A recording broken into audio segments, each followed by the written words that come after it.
a commencé à se dissiper, comme s'il était absorbé par le réseau d'où il provenait. Pendant ce temps, Lan Ling avait l'air de se préparer à une attaque, s'enveloppant de une aura semblable à un éclair. D'un autre côté, Lin Yan a utilisé son mouvement, Colossal Spirit triple slash. Il était dirigé vers l'un des compagnons de Lan Ling, et son visage pâlit en voyant les trois fougueux. Des coups de couteau venant vers lui, reconnaissant que la situation n'était pas bonne pour lui. Il a rapidement utilisé son mouvement, White Cloud Shield, qui bloqua les deux attaques enflammées qui lui étaient lancées. Il sourit ensuite avec confiance, car il était sûr que sa technique d'art martial de haut niveau, de qualité humaine, était impénétrable, et Lin Yan ne serait pas capable de le percer, quoi qu'il fasse.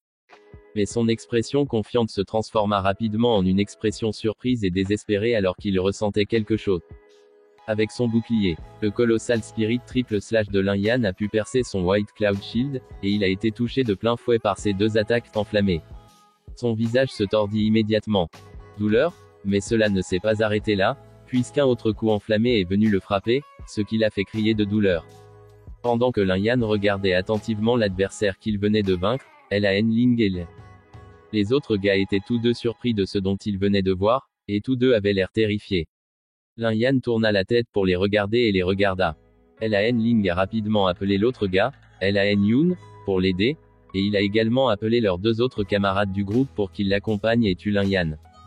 Les deux autres membres du groupe semblaient toujours déterminés alors qu'ils reconnaissaient et répondaient à l'ordre de Lan Ling. Soudain, Lin Yan a souri lorsqu'il a entendu quelqu'un interrompre le combat et a demandé aux deux groupes s'ils pensaient toujours pouvoir gagner en ayant plus de monde. Déclarant avec assurance qu'il n'avait aucune chance. Celui qui a pris la parole était Deng Sheng, qui portait un trésor spirituel de couleur bleue dans ses mains, suivi de Xuan, qui portait également un trésor spirituel de couleur jaune dans ses mains. Deng Sheng a dit à Lin Yan de leur laisser les petits salauds. Il devrait donc simplement aller s'occuper des deux dirigeants. Lin Yan avait l'air heureux de les voir tous les deux et il leur a rapidement demandé s'il avait réussi.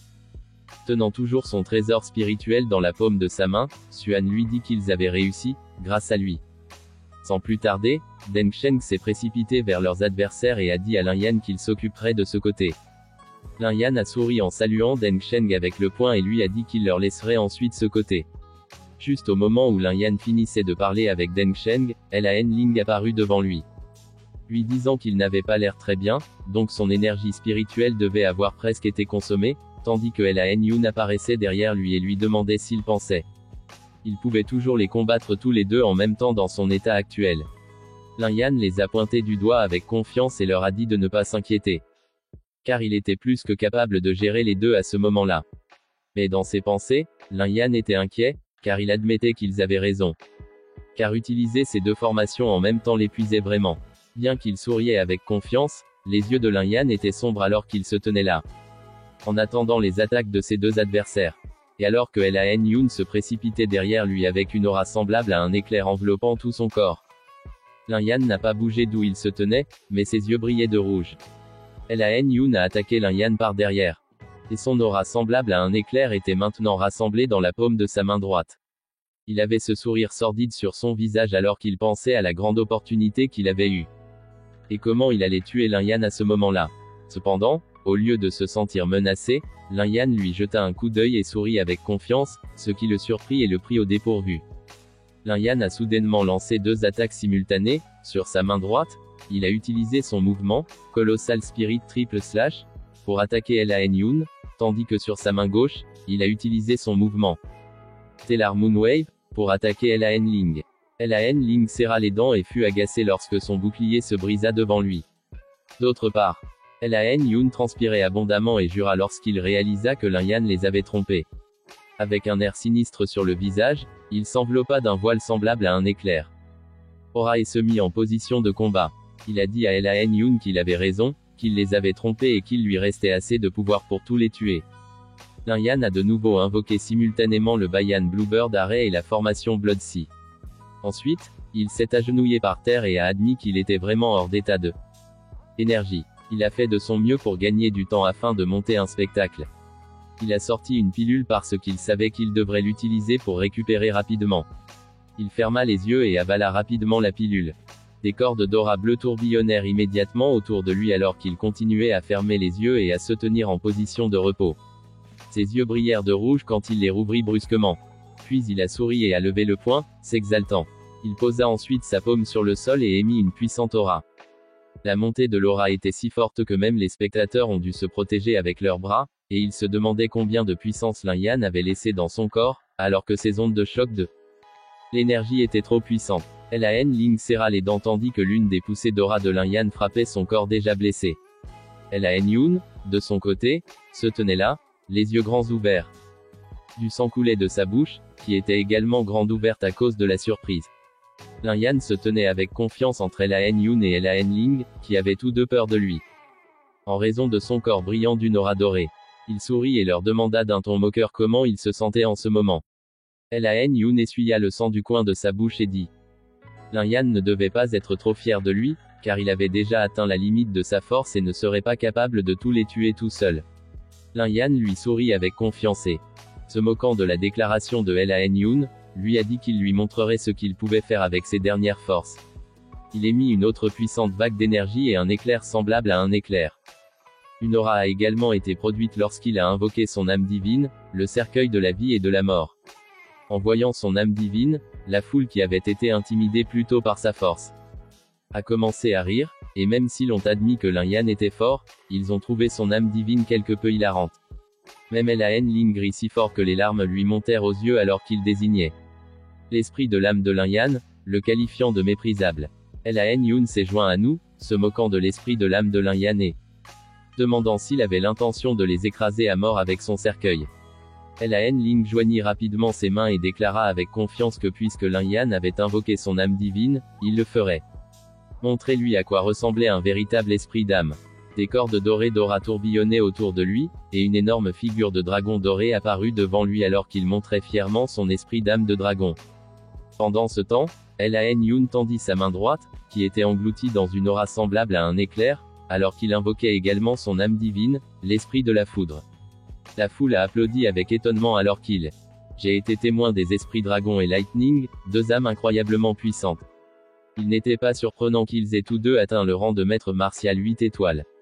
Lan Ling se précipita rapidement en avant, menant l'attaque avec Lan Yun, et suggéra que puisque Lin Yan voulait se battre avec son esprit d'âme, il devrait le laisser périr avec son âme. Lan Yun était d'accord. Lin Yan restait immobile tandis que les esprits du dragon et de la foudre planaient et tourbillonnaient autour de lui. Une fumée noire menaçante a commencé à s'élever sous la forme du cercueil de la vie et de la mort. Ouvert. Dès que Lin Yan lui ordonna d'achever les esprits du dragon et de la foudre, une aura noire en sortit et s'avança rapidement pour attaquer les autres esprits. L'aura noire se dirigea rapidement vers les esprits du dragon et de la foudre, les maîtrisant. Sentant la pression de l'aura noire, Lan Ling pâlit et commença à transpirer autant qu'il le pouvait. Je ne comprenais pas ce qui se passait. Pendant ce temps, Lan Yun sentait qu'il y avait quelque chose de bizarre dans le cercueil de la vie et de la mort et ne pouvait pas accepter qu'ils soient capables de supprimer leurs âmes divines. Lin Yan les regarda et déclara que tous ceux qui méprisaient son âme divine devraient en payer le prix. En entendant les paroles de Lin Yan, Lan Yun serra les dents, l'air à la fois anxieux et en colère alors qu'il regardait Lin Yan. Lin Yan a fait un pas en avant et a adopté une position de frappe. Avec son poing imprégné de son aura dorée, il frappa Lan Ling au ventre. Son coup de poing était si puissant qu'une boule d'aura bleue émergea et emporta Lan Ling. Le visage de Lan Ling se tordit de douleur, ses yeux exorbités et sa bouche grande ouverte. Alors qu'il gisait sans vie sur le sol, Lin Yan s'est rapidement approché de Lan Yun et lui a également donné un coup de poing au ventre. La foule était tellement surprise que Lin Yan ait pu tuer Lan Yun et Lan Ling tout seul que leur sueur commença à couler sur leur visage et leur bouche grande ouverte. Pendant ce temps, Xuan et Deng Sheng ont approché Lin Yan. Tout en faisant signe à Lin Yan, Xuan a fièrement dit à Deng Sheng que même sans leur aide, ce n'était qu'une question de temps avant que Lin Yan puisse terminer le groupe de personnes par lui-même. Deng Sheng a donné un coup de pouce à Lin Yan, reconnaissant sa force. Lin Yan a souri et leur a humblement dit qu'il avait juste un peu de chance. Puis il se pencha vers Xuan et murmura qu'à ce moment-là, il était vraiment à court de force et n'importe quelle personne au hasard serait capable de le tuer, il aimerait donc demander sa protection. Xuan se couvrit la bouche pour étouffer son rire. Elle tourna ensuite la tête pour regarder la foule. Derrière elle et a dit à Lin Yan que, d'après sa performance précédente, Personne n'oserait venir même s'il avait le courage de le faire. Deng Sheng a alors attiré l'attention de Lin Yan. Et lui a rappelé que lui et Xuan avaient déjà obtenu leur trésor spirituel, alors que lui n'en avait pas encore acquis. Il a exhorté Lin Yan à aller prendre celui qu'il désirait, ce que Lin Yan a accepté. Xuan et Deng Sheng se sont immédiatement tournés vers la foule, les bras croisés, et ont demandé s'il y avait d'autres ignorants prévoyant d'interrompre Lin Yan. Il a clairement indiqué que quiconque tenterait de le faire devrait d'abord passer par eux. La sueur coulait sur leur visage et la foule restait sans voix tandis qu'ils se regardaient.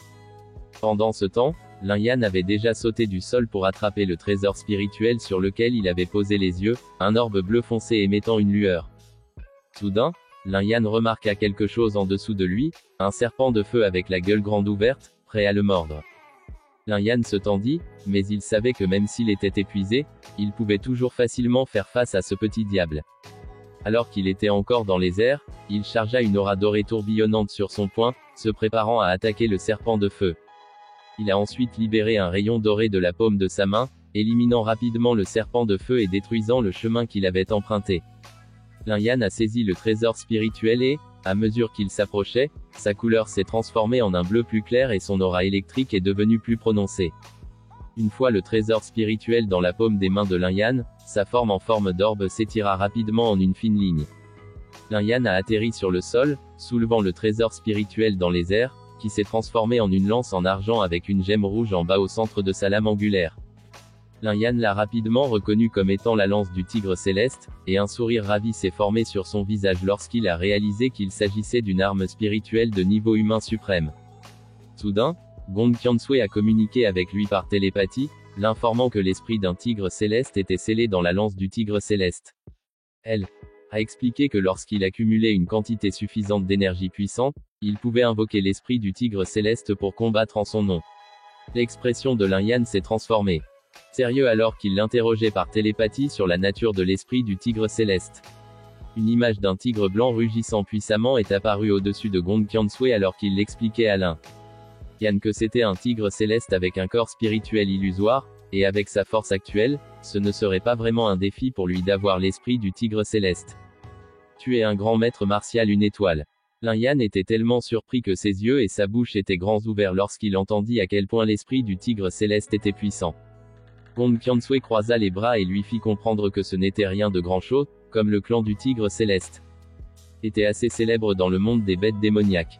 Un tigre céleste adulte pourrait facilement éliminer un personne au niveau d'un grand maître martial avec un seul coup de souffle, ce qui fit que Lin Yan se gratta maladroitement l'arrière de la tête alors qu'il admettait que ses connaissances étaient trop limitées. Suivant les instructions de Gong Qiansui, Lin Yan a placé une goutte de son sang sur la gemme rouge de la lance.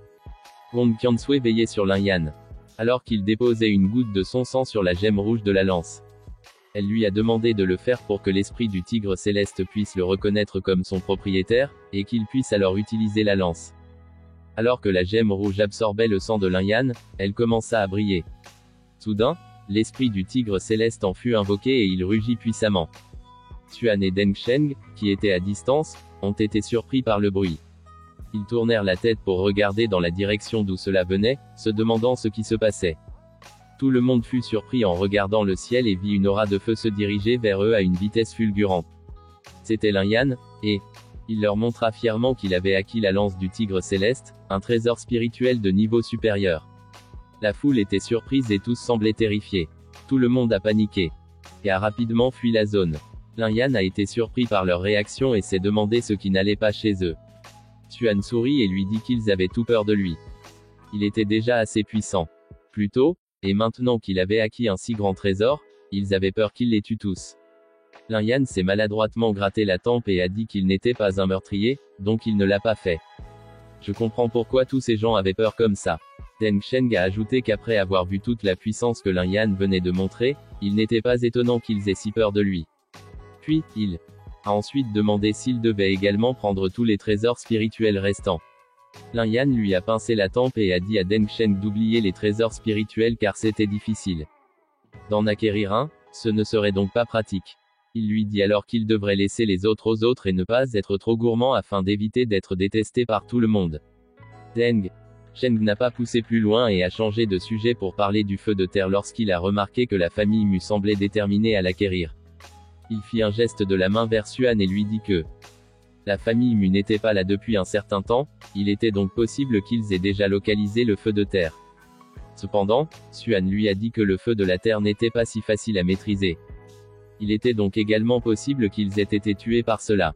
La sueur coulait sur le visage de Lin Yan tandis que il est devenu inquiet en entendant la conversation entre les deux, puis il s'est demandé si Muli serait capable de maîtriser le feu de la terre alors qu'il était si puissant. Gong Qiansui lui a dit que Muli devait être venu préparer avec des trésors spirituels qui pourraient retenir la chaleur extrême, mais les utiliser contre le feu terrestre serait encore trop lourd à porter. Il doit donc encore travailler sur une solution. Lin Yan lui répondit par télépathie qu'il devrait immédiatement se diriger vers l'endroit où se trouvait Muli car il ne pouvait pas le laisser emporter la terre. Feu 2. Cependant, Gong Qiansui lui a demandé comment il comptait s'y rendre, car s'il prévoyait d'amener Xuan et Deng Sheng avec lui, elle ne pourrait pas se présenter et l'aider. Lin Yan a regardé dans la direction de Xuan et Deng Sheng avec un visage sérieux et a dit à Gong Qiansui que trois ne seraient pas capables de gérer le feu terrestre à eux seuls. Lin Yan s'est approché de Xuan et Deng Sheng avec un sourire et leur a demandé ce qu'ils prévoyaient de faire ensuite. Deng Sheng s'est gratté l'arrière de la tête et a dit à Lin Yan qu'il était déjà satisfait d'avoir obtenu le trésor spirituel, il a donc prévu de rentrer, tandis que Xuan n'a pas répondu à sa question mais lui a plutôt demandé s'il prévoyait de rester sur place pour continuer à chercher le feu de la terre. Lin Yan rit maladroitement tandis que la sueur coulait sur son visage et confirma que Xuan avait raison, car il était toujours curieux au sujet du feu de la terre. Deng Sheng fronça les sourcils d'inquiétude et dit à Lin Yan qu'il savait que sa force avait beaucoup augmenté, mais s'il voulait capturer le feu de la terre, la différence de pouvoir entre eux était encore trop grande. Lin Yan lui a souri et lui a dit qu'il n'avait pas l'intention de capturer le feu de la terre. Et tout ce qu'il voulait, c'était rester derrière et voir qui avait finalement capturé le feu de la terre. Cela a inquiété davantage Deng Sheng, car il serait dangereux pour Lin Yan de rattraper les gens qui étaient après l'incendie de la terre, mais Xuan l'a arrêté et lui a dit que Lin Yan savait ce qu'il faisait. Xuan a regardé Lin Yan avec des yeux pleins de foi alors qu'elle lui disait au revoir, lui rappelait de prendre soin de lui et lui disait qu'il le verrait plus tard dans la ville de Qingyang. Lin Yan leur a donné le premier salut de la main, leur a également rappelé d'être prudents sur leur chemin et leur a dit qu'il les reverrait plus tard. Deng Sheng a essayé de protester, mais il s'éloignait déjà, tandis que Lin Yan restait là et regardait leur dos alors qu'ils se séparaient. Lin Yan a alors souri et a dit à Gong Qiansui qu'il devrait procéder à la capture du feu de la terre maintenant que Xuan et Deng Sheng étaient partis. Gong Qiansui pointa du doigt devant eux et l'informa que le feu de terre était là-bas. Lin Yan courut à grands pas rapides et longs en regardant Gong Qiansui, qui volait à côté de lui. Il lui a demandé s'il serait encore capable d'utiliser la pilule parfumée qu'elle avait préparée pour lui plus tôt, qui aurait dû être utilisée pour attirer le feu de la terre, maintenant qu'elle avait été piégée. Volant toujours à côté de lui, Gong Qiansui lui a dit que c'était difficile à dire pour le moment, donc il devait d'abord voir l'état actuel du feu terrestre. Alors que Lin Yan continuait à courir, il a commencé à transpirer et à souligner qu'il faisait de plus en plus chaud à mesure qu'ils avançaient, indiquant que le feu de terre était juste devant. Effectivement, le feu de terre flambait devant lui, et trois hommes se tenaient devant lui. Gong Qiansui avait l'air solennel en faisant remarquer à Lin Yan que le feu de terre était devant eux. Et Lin Yan, qui se cachait derrière les rochers, était émerveillé par le feu de terre et le voyait pour la première fois. Pendant ce temps, Muli, qui se tenait devant le feu de terre, libérait d'énormes quantités d'aura. Il semblait qu'il n'avait pas été capable de retenir complètement le feu de la terre. Gong Qiansui a observé que le trésor qu'ils utilisaient pour retenir le feu terrestre était un trésor spirituel terrestre de bas niveau, indiquant que la famille Mu était tout à fait déterminée à capturer le feu de la terre. Voyant le feu de la terre avec un dégradé de bleu à violet devant eux, Gong Qiansui a dit à Lin Yan qu'il avait eu extrêmement de chance. Ce qui se trouvait devant eux était la flamme terrestre numéro 1 sur la liste de classement des flammes terrestres, la flamme du vide noir. Lin Yan serra le poing en entendant que c'était la flamme numéro 1. L'enthousiasme était évident sur son visage alors qu'il célébrait sa grande fortune. Il a ensuite demandé à Gong Qiansui s'il devait également récupérer les trésors spirituels de Muli. Gong Qiansui a placé son éventail sur son menton et a dit à Lin Yan que c'était une bonne idée mais que ce n'était plus nécessaire. Lin Yan la regarda avec des yeux curieux et lui demanda ce qu'elle voulait dire en disant que ce n'était plus nécessaire. Avec un air sérieux sur le visage, Gong Qiansui regarda devant elle, a montré ce qu'elle regardait et a dit à Lin Yan de faire de même. Lin Yan regarda dans la direction indiquée par Gong Qiansui et lui dit que le trésor spirituel était presque ruiné. Il ne serait donc tout simplement pas capable de résister au feu terrestre, le rendant fondamentalement inutile. Alors que les deux hommes levaient leurs bras pour libérer leur aura vers le feu de la Terre afin de le supprimer, Gong Qiansui a déclaré que c'était sur le point de devenir inutile. Toujours caché derrière les rochers, Lin Yan tourna la tête pour regarder Gong Qiansui, qui planait derrière lui, et lui demanda s'il devait déjà faire un geste pour attraper le Earthfire. Cependant, Gong Qiansui lui a dit que ce n'était pas encore le bon moment car le moment venu, elle serait uniquement chargée de l'aider à contrôler le feu de la Terre, et ce serait lui qui s'occuperait du reste. Donc, il vaudrait mieux qu'il attende que les ennemis s'épuisent encore. Pendant ce temps, Muli plaça ses mains sous son menton et plongeait dans ses pensées, tandis qu'un de ses compagnons luttait visiblement pour éteindre le feu de la Terre. Ils l'incitèrent à se dépêcher, car il ne pourrait plus tenir longtemps. Muli serra les dents et eut l'air hésitant alors qu'il disait à ses compagnons de s'accrocher, alors qu'il était sur le point de tenter sa chance.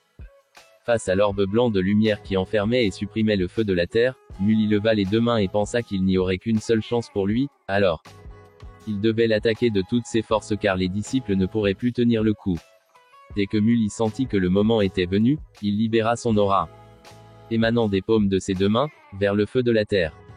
La zone était engloutie par des lumières vives et multicolores alors que les trois, parmi eux, Muli et ses compagnons, appliquèrent leurs auras pour supprimer le feu de la Terre. Soudain, un fragment d'obscurité, une aura semblable à un éclair s'échappait de l'enceinte de lumière blanche et brillante. Muli a été englouti par des flammes intenses et son compagnon avait l'air inquiet alors qu'il l'appelait. D'un autre côté, Lin Yan y voyait une opportunité et savait que c'était le bon moment. Alors, il s'est rapidement précipité en avant pour attaquer le groupe de Muli. Il étendit son bras droit et une aura lumineuse émanait de la paume de sa main droite alors qu'il utilisait son mouvement, la formation White Flame Bluebird. Pendant que Muli était englouti dans des flammes noires, Lin Yan, qui était derrière lui, avait déjà relâché son White Flame Bluebird. L'un des compagnons de Muli l'a remarqué et a demandé qui était là. Une boule d'aura lumineuse reposait dans la paume droite de Lin Yan alors qu'il ordonnait à son White Flame Bluebird d'attaquer. L'oiseau bleu flamme blanche hurla en réponse, surprenant Muli et le faisant tourner la tête dans la direction du son. Cependant, il n'eut pas le temps de réagir ou de faire quoi que ce soit car l'oiseau bleu flamme blanche s'élança rapidement, le transperçant par derrière et émergeant de sa poitrine. Le visage de Muli se tordit de douleur alors qu'il crachait du sang. Les visages de ses compagnons s'emplirent d'inquiétude, et tous deux crièrent vers lui en même temps qu'il tombait au sol. Avec un sourire diabolique sur son visage, Lin Yan les a informés qu'une fois que les flammes du Black Void Fire se sont allumées, il était très difficile de les éteindre. Ainsi, il aidait simplement Muli à mourir paisiblement. L'un des compagnons de Muli a cessé de supprimer la flamme du vide noir et a confronté Lin Yan, enragé par ce dont il venait de voir et par la façon dont Lin Yan avait eu l'audace de dire des bêtises. L'autre compagnon, essayant toujours de supprimer la flamme du vide noir, il supplia son compagnon de ne pas s'engager. De multiples auras sombres s'échappèrent de l'orbe blanc brillant, engloutissant immédiatement les deux compagnons de Muli dans des flammes sombres.